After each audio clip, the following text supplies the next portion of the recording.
come with the next one. This is all backup info. Now, I'm not trying to disrespect Hand of Arsenal because he has been A1 legend, man. Love him. News. He's unreal. But also, with all the love in the world, I've actually we've spoken because he's a class act and he's class about the content we do. Whenever he picks you up, he's a real gentleman. I also don't know anything about him. Like, being really candid, I don't know whether he's a journalist. I don't know how he knows this. Actually, just a connected individual, whoever he is. Yeah, I don't know his name. Like, right. So what I'm saying is, he's class. He's absolutely brilliant. But I don't. It's David Ornstein and Sammy, maybe Sammy Mockbell as well. Ornstein, Mockbell, and Romano, journalists. I'm not saying Hand isn't a journalist. I'm just saying we haven't heard it's a bid. Arsenal have made a bid. Arsenal have opened talks. Arsenal have agreed terms with Rodgers. Arsenal officials have met with Villa and they're hashing out a deal. And it reminds me a lot of when we were in for Rice. I'm going to sneeze. It's hay fever. Let me see if I can hold it out. As a hay fever sufferer, I know how that feels, man. Bless you in advance and on behalf of the chat, man. Like, I'm muted in time. All right, cool. Thank you. I remember this was a very similar thing with Declan Rice. It started a bit earlier, though. It started January of 2023. But all this build up. And it was quite a while before we heard of a first bid. I remember Robbie on AFTV, shout out Robbie. He said, "Eze and Gyökeres followed this logic as well." Yes, they did. You're so right. They said something on Robbie said something on AFTV Transfer Daily, the first one of the summer 2023. He said, "I think a lot of you think that this Rice thing is a lot more advanced than it is. Talks have happened, and we know he's going to leave this summer, but Arsenal don't really have this wrapped up." And I think that's how we're acting. Like, we've got this wrapped up. We'll just agree a fee and on it goes. He's at the World Cup. I have a feeling this is going to go on. I think it's going to go on until mid-July, mate. I think it's going to go on minimum. And I think fair because the World Cup ends 11th. Could do. And I think this could be an opening bid of 85 million that's knocked back. I think Chelsea and a shock team like a Man City or a City or a PSG or a someone, Liverpool might come in the race. I think that will big it up. And then I agree with you. I think we might spend 110 million on getting this done. I have a real feeling it's going to go in a similar pattern. It's not going to be as cheap as we think, and it's not going to be as quick as we think. I think this could really drag on, because why would Villa just go, yeah, 85, let's get it done? No, there's too much history there now. It's how quickly they want it gone, James. It's how quickly they want, respectfully, I don't want to sound like, mate, Rodgers has been a revelation for them. He's won the Europa League. I don't want to make out he's been a dark cloud, but obviously key player, someone they would love to keep, very good talent, central to what they're going to be doing actually in the Prem or the Champs. I'm of the belief, and I know it's not as easy as this, but when you have situations like this, I think it's best if all parties just move quickly, we can accept reality and do what we're doing. They had to have known at some point Rodgers could move on. They've even been linked with Gibbs White, etc. But it is one that can drag on. The only thing I would say is, well, I'm used to, as we said, we said all the bigger signings, they take forever. I'm used to being a bit patient. I think Berta, Arteta and now we're doing things I actually have to trust them, because we was all mad about Madueke being signed first and we saw how the window ended. But then on the other hand, James, I am getting jealous, man. I know it's, I'm seeing moves before the World Cup, probably going to be moves after it. But a lot of, like you mentioned, Bernardo Silva and this one and that one. There's not really the greatest of examples, unless you look at Cucurella. Deals are being done during the World Cup, and I just love it for Rodgers. But again, there's a lot of moving parts, and if we don't get Rodgers, we'll probably get someone else that would be crazy. I do believe we end up getting Rodgers just as an armchair expert, just because he seems the one we really want to go for. But then I want to go back to Barcola, yeah?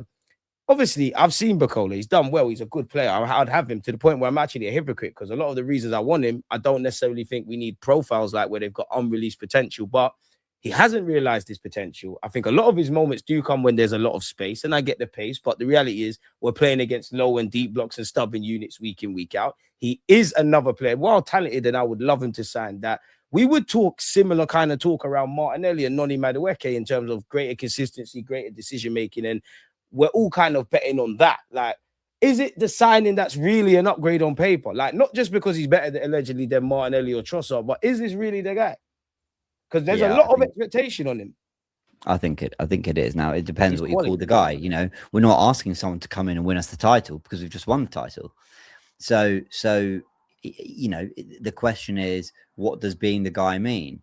Adding a really dynamic, exciting element to our team that's been missing for a little while. You know, Bukayo Saka's got injuries. Trossard and Martinelli, who I think over their time under Mikel Arteta have actually given us a lot. Certainly in terms of work ethic, it's incredible. Commitment from Martinelli, some of the moments he's had, but also Trossard being clutch in big games. So those two came for a combined. What's that? Sorry, Cult hero Trossard. Yeah, and you know what? Trossard and Martinelli. I know there's a lot of criticism for them. I know we used to say this about El Neni. They came in for a combined £34 million. They have more than delivered on those transfer fees and original expectations. I'm very so well for the club. My love to them as Premier League winners will always be there. But it's not, in my opinion, going to be that difficult to improve on them from a flair, entertainment, excitement, get you off your feet perspective. Now, that's not enough. You need to be clutch, which Trossard is. You need to be an incredibly hard worker, which both are. By the way, I actually think Martinelli's quite clutch. You need to have raw pace, like a real dynamism we haven't seen on and off the ball, as was mentioned. There's still a lot, but I think in terms of a winger that makes you go like, wow, like, I think Barcola. You know, people are mentioning Nusa. I think Nusa does that. I think Diamande does that. I think a lot of these players, you kind of go, all right, like, and I'm not sure they do that, if I'm really honest. I think they're brilliant in different ways. But I think Arsenal really need to add some of that. So funny. There was a bit of a, you know, people talked about Arsenal being scary, didn't they, last season when we went on that great run? But are we a scary team? Klopp's front three was scary. You know, Trent and Robertson into the box was scary. De Bruyne, David Silva, Fernandinho, that was scary. Sane and Sterling. Are we scary? I think we can add some scary into this team quite easy. We're very efficient. We are brilliantly coached. We've got lots of other talent and assets and skill sets in our front three. But I don't think we're scary. And the scariest is Saka when he's in full flow. And he hasn't been, in my opinion, since, well, he's been on and off since the big injury. Where do you stand on the striker debate as well? Obviously, big up Kai, big up Gyökeres. On paper, you do have Marino. On paper, you still technically got Gabriel Jesus, even though I think even he believes he'll probably be moved on. Where do you stand on the striker one? If you could get one, not necessarily Krupi or Julian Alvarez, if there was a profile that you really wanted and it was doable, would you do it? Or would it be something where, you know, we've spoken about left backs, right backs, central midfielders, left wingers, a kind of multifunctional Rodgers? Is that something you'd park off for 12 months or 6 months if you wanted to do it in Jan? Yeah. I do like Krupi, man. He's class. He's brilliant. Just to Johnny in the chat, he said Klopp's defense wasn't as scary as ours. Yeah, I wouldn't use the word scary though. I'd use the word stubborn. I think that's the difference. True. You know, defense is irritating. You watch a really good defense, you're just angry and irritated and frustrated because they're stubborn. That's why they hate us. You're not scared. Like, I've never been scared of Van Dijk. I've just acknowledged he's world class and unbelievable. We might not have an answer here, but scary is really reserved for the final third players. But I'm being very pedantic, but I get what he's saying. Now, the striker thing, I'm an R over this all the time, mate. I have no idea. I'm happy to ask someone else, man. Do you know, sometimes I look at Havertz. I can't believe I'm about to say this. I know what you're going to say, though. Sometimes I look at Havertz and I go, I don't even rate him this much. I actually don't even rate Havertz that much. But sometimes I stop and go, are there actually that many better strikers in the world? And this is the conundrum. Like, and it's not to say he's amazing and that, really? But looking at what you need, you're scratching your head right now. Let scouts do their jobs. Or just go for the select few. But like, let's go through it. Okay, Isak and Haaland are at Liverpool and City. Well, that's but for obvious reasons, we're not prizing that. Then you got a Julian Alvarez. I would do it if we could. Obviously, it's not looking realistic, so that's another one. You might go for Krupi. Are we going to put 100 big boys down this season? Potentially not. I like Kai. I like Gyökeres. I just really want to have a striker where I kind of bet on you for 30, 38 games. I know we can't grab a Haaland. We've got a lot of these players that can kind of help us throughout a season, but like there's some things where they fall short, and it's not me being negative. It's like, let's help them to help us. Let's, where they fall short, have other players that make up the difference. Like I said earlier, our attackers, they have their moments, but greatest consistency, because there'll be times when we're looking at Kai to bag. And he won't. It's why I look at the false nine thing. I like the false nine thing because I think I'd rather get a front three of absolute undisputed quality in the team, whether they're natural nines or not, rather than try and like keep hoping that Havertz becomes the consistent forward we need. Now, some people say he's not clinical. I say that, but other people say, yeah, but he gets lots of chances, and that's the key stat. Does he get opportunities? Because if he does, know he's one of the best footballers off the ball in our team. But well, there we go. So he's a really difficult one, Kai. Gyökeres is a similar thing. You know, Gyökeres has been balling out for Sweden this World Cup. You've seen the hold-up play. Gyökeres is doing his thing. I got time for passes and crosses with his weaker foot. Some of the link-up plays been sensational. Like you can see the confidence reinstalled in Gyökeres as well. In fact, his mentality is his best strength, anyways. Big up Gyökeres for what he did. And do you know what I have learned from this World Cup, mate? And this is I really think if there's one thing anyone takes from me from this whole pod, and I don't have a lot of insight, but I think this is one. Wirtz balling out of this World Cup or looked really good, certainly in that first game. Gakpo looked great against Sweden. Yeah, Gakpo with, was it a goal and assist or 2 goals, whatever it was. Gyökeres looking brilliant at this World Cup. Madueke was a threat for England. Best game in a minute. Even Cunha had a decent game for Brazil. Absolutely. I've just mentioned 4 forwards in the Premier League who basically everyone doesn't think are all that. Like they're not really rated. No one really thinks they've had great seasons in the Premier League at all. Some have been really mocked and criticised. Kai Havertz has been very good for Germany. Certainly that first game was a real threat. So is it the forwards? Or is it just so difficult to deliver in this current version of the Premier League? Both. Is it just so difficult to be a forward in this current Premier League unless you're world class? Because they've all gone to the World Cup. And Gakpo looks a world beater. Like there's more space. Phenomenal. There's way more space. Trossard, did he create 5 chances or something yesterday for Belgium? Yeah. Especially in the second half of these games. If we saw Trossard, he didn't play for us, we'd be going, oh, he'd be class. Is that why are you going to get the Greek guy when Trossard's there? Martinelli came on for Brazil and looked $1 million. Not $1 million, that wouldn't be enough. He looked significantly better. Like, so I'm at the point where I'm like, that's why I talk about raw, like undisputed pace. That's why I talk about that. Like, because at least then I know you're definitely adding something different. Like, I hear it. You know what? I hear that. Do you get what I'm saying? Then I go, well, that's the key difference that across any league is translatable. Your pace is just something else. Or there's got to be a technical quality you have that can't be matched. So Gyökeres' finishing is one of them. I'm trying to think of others, but, you know. At this moment in time, Martinelli's pace. Yeah. I would actually say Kai Havertz is all-roundness in this squad. Like, again, there's a lot of players. This isn't negative. This isn't positive. There's a lot of players I accept you for what they are. Even when, you know me, I always talk about potential. I do talk about a lot of these players' potentials, but to a degree, I accept you for what you are. Kai, I know you're a floater. Off the ball, you're probably one of the most intelligent. You're going to score goals, but when it's time to be clinical, you probably don't have that. Gyökeres, your general play is improved. You're probably never going to be mine or anyone's really consistent cup of tea, but you've got better at that, and you have the ability to score goals. Or as James said, his ability to put the ball in the back of the net, that's above everyone. There's moments for Trossard and Martinelli, but that's where I was at with our recruitment. I kind of want these questions finding answers, and as much as I like Barcola's pace and I think he will harm people, I think you do have that Martinelli thing of you make, if there's 3 actions to score a goal, the 2 actions will be great. You probably won't probably score on a more consistent basis. Of course, you could work with that, and I'm all for that. But, and then I deep it, how much open space is there going to be? Like, generally, because there's going to be a lot of the times you are playing against low blocks, and I hear it, he takes people on, he's quick with a ball. You can't kind of find an answer for me. But this is what I mean about scouts doing their jobs, James, man, because whether it is Barcola, Leao, Rashford, this one, that one, I wouldn't say there's 100% conviction in any of them, if I'm brutally honest. This is what makes this market interesting. I have to ask you about centre midfield again, James, as well, man, before while you're carrying on.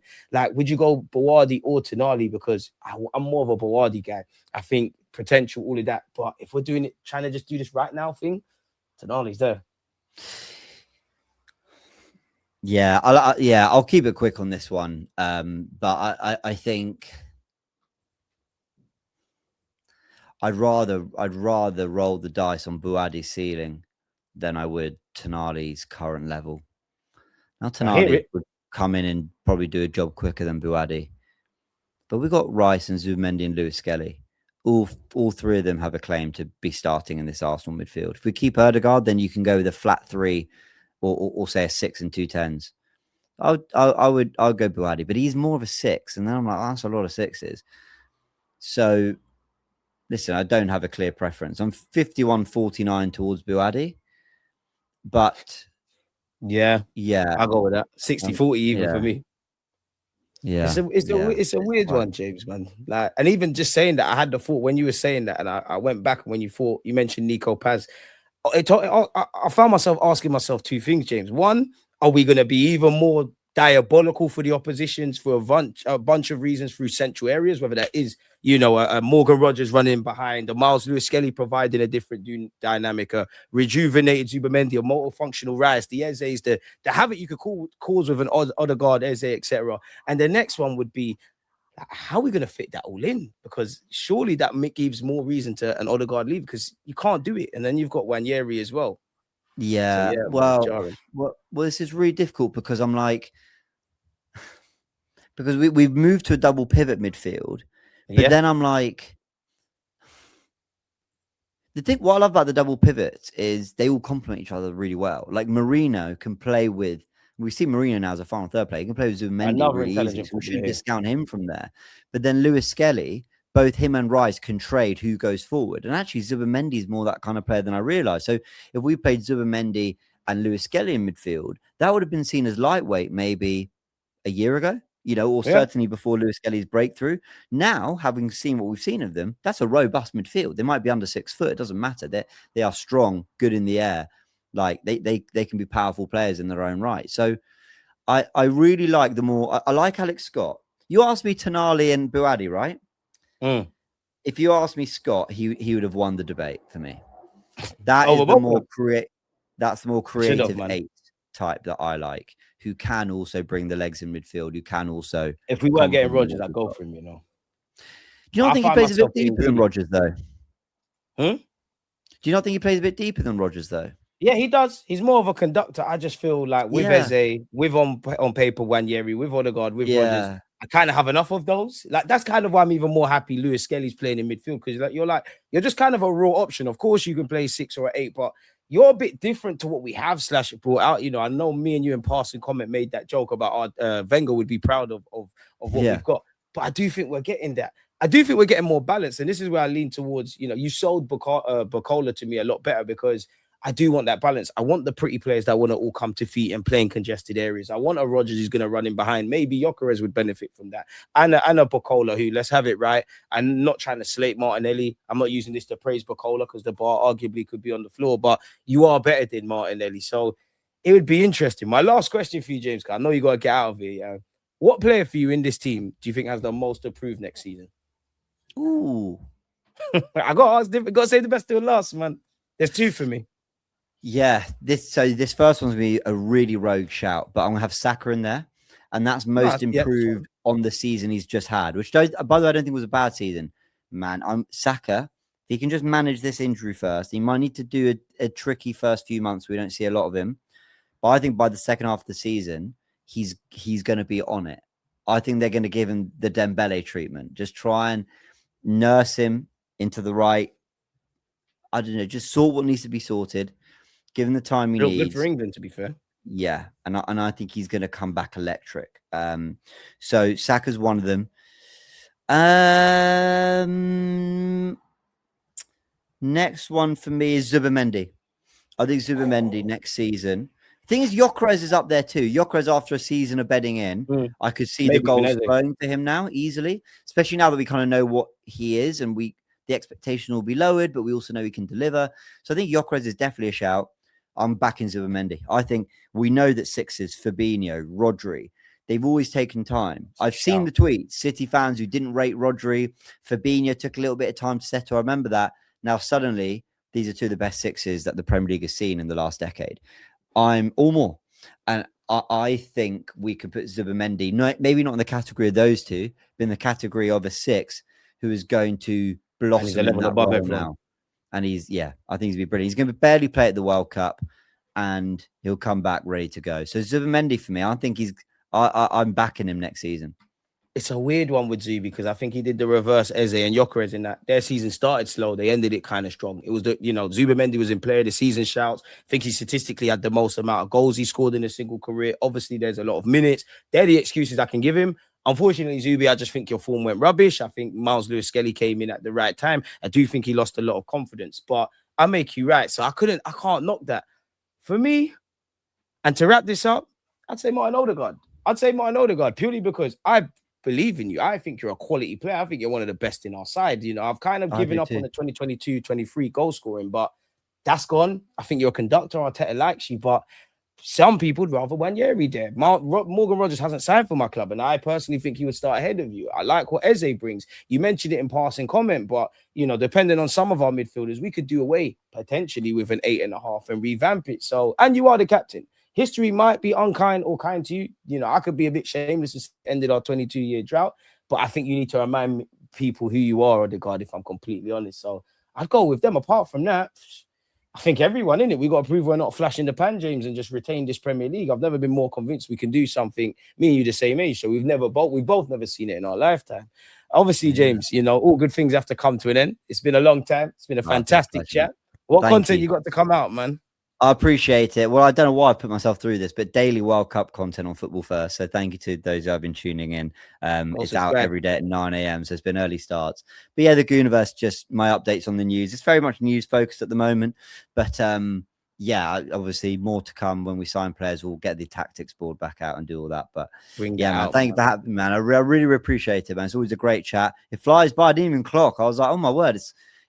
It's all good, but I really enjoyed it. So thank you, James, man. We've been here when it's not been positive, but thank you. We've done it, man. We've done it, man. And on that note, James, you've given up far too much of your time. Big up yourself. Go follow James and subscribe and support his content. And the chat, you lot are the real MVPs, man. So yeah, everyone, we're out. James, shout me when you need me on your platform. You know I'm there, man. In a bit. Will do, my friend. Come on, my guy. Chat, we're out.